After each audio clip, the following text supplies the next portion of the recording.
মুজিবুর রহমানের হত্যাকারীকে যদি বাহির থেকে আনা যায়, তাইলে শরীফ ওসমান হাদির হত্যাকারীকেও বাহির থেকে আনা যাবে। খালি গণতন্ত্রের নাম নিয়ে মানুষকে শান্ত করা যাবে না।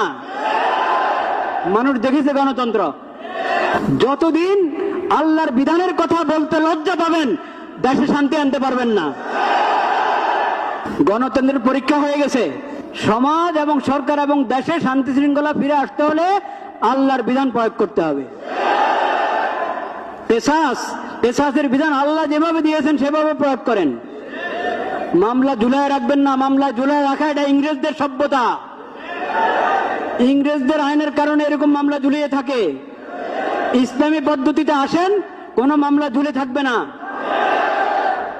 ইসলামের দ্বন্দ্ববিধি এবং ইসলামের কেসাস যদি প্রয়োগ করতে পারি আমরা সাহস করে, তাহলে ইনশাআল্লাহ সমাজে পূর্ণ শৃঙ্খলা এবং শান্তি নিরাপত্তা ফিরে আসবে। আল্লাহ রাব্বুল আলামিন সেই তৌফিক নসিব করেন।